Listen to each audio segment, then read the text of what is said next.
मित्रांनो, शांत बसून विचार करा. कित्येक वेळा असं होतं की कोणीतरी आपल्याला 4 लोकांसमोर एक बोचरा शब्द बोलून जातं. असा शब्द जो थेट काळजाला लागतो. त्या क्षणी आपल्याला काय करावं सुचत नाही. आपण फक्त अपमान गिळून गप्प बसतो. पण तो टोमणा, ते लोकांचं हसणं आणि तुमची ती हतबलता, ही गोष्ट तुम्हाला आतून पोखरत राहते. बरोबर ना? स्वतःला त्रास देणं आता बंद करा.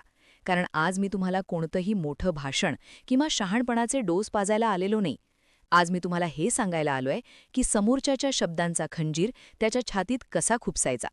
अशी 5 कडक शस्त्र जी वापरल्यानंतर टोमणा मारणारा माणूस तुमच्या वाटेला जायला सुद्धा 100 वेळा विचार करेल. हा व्हिडिओ फक्त त्यांच्यासाठी आहे ज्यांना वाघासारख्या स्वाभिमानाने जगायचंय. पहिली ट्रिक, शब्दांचा आरसा. जेव्हा कोणी टोमणा मारतो तेव्हा तो स्वतःला खूप हुशार समजत असतो. अशावेळी त्याला उलट उत्तर देऊ नका, त्याला आरसा दाखवा. समजा कोणी म्हटलं, काय रे, अजून लग्नाचं वय नाही झालं का तुझं? तर चिडण्याऐवजी त्याच्या डोळ्यात डोळे घालून फक्त 5 सेकंड शांत रहा. मग एक छोटीशी स्माईल द्या आणि म्हणा, माझ्या लग्नाची काळजी तुला तुझ्या स्वतःच्या आयुष्यापेक्षा जास्त वाटते. हे बघून वाईट वाटतं रे. सगळं ठीक आहे ना तुझ्या घरी? विषय संपला. तुम्ही त्याला उत्तर दिलं नाही, तुम्ही त्याच्यावर दया दाखवली. जेव्हा तुम्ही समोरच्याची दया येण्यासारखी रिॲक्शन देता, तेव्हा तो स्वतःला भिकारी समजायला लागतो. मित्रांनो, पुढे जाण्याआधी एक गोष्ट मनावर कोरून ठेवा.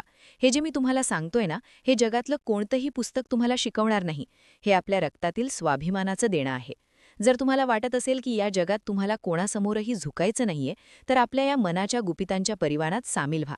इथे फक्त तेच लोक टिकतात ज्यांना स्वतःची किंमत माहीत आहे. चला, आता वळूया त्या दुसऱ्या शस्त्राकडे. दुसरी ट्रिक, पूर्ण दुर्लक्ष. काही टोमणे हे उत्तराच्या लायकीचे नसतात. जर कोणी फालतू टोमणा मारला तर त्याच्याकडे अशा नजरेने बघा जसं काही तिथे कोणीच नाहीये. समजा तो माणूस तुमच्याशी बोलतोय, पण तुमचं लक्ष तुमच्या फोनमध्ये किंवा लांब कुठेतरी आहे. तो बोलून थांबल्यावर त्याला विचारा, काही बोललास का तू? सॉरी, माझं लक्ष नव्हतंच. एखाद्या माणसासाठी त्याचा अपमान होण्यापेक्षा दुर्लक्षित होणं हे सर्वात जास्त जहेरी असतं.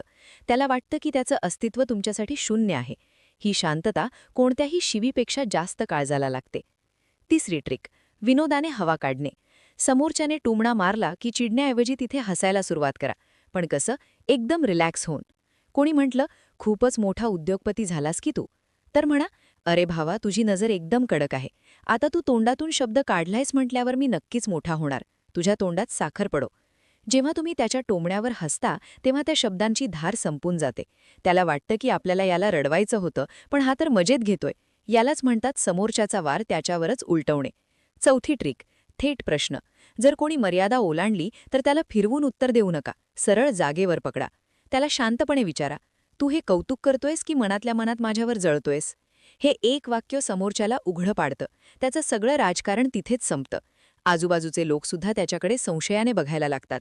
जेव्हा तुम्ही एखाद्याच्या मनातलं पाप उघडपणे बोलून दाखवता तेव्हा तो माणूस पुन्हा कधीच तुमच्या वाटेला जात नाही. पाचवी ट्रिक, प्रगतीचा माज. शेवटची आणि सर्वात महत्त्वाची गोष्ट, जगातील सर्वात मोठं उत्तर म्हणजे तुमची प्रगती.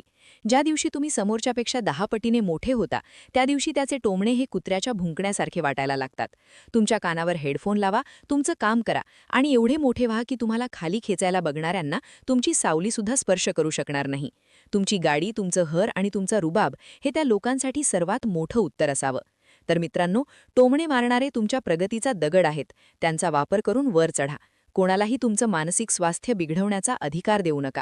जर हा व्हिडिओ तुमच्या मनाला भिडला असेल आणि तुम्हाला वाटत असेल की आजपासून आपण कोणाचंही ऐकून घ्यायचं नाही, तर या व्हिडिओला एक लाईक नक्की करा आणि आपल्या चॅनलला सबस्क्राईब नक्की करा. भेटू पुढच्या व्हिडिओमध्ये. धन्यवाद.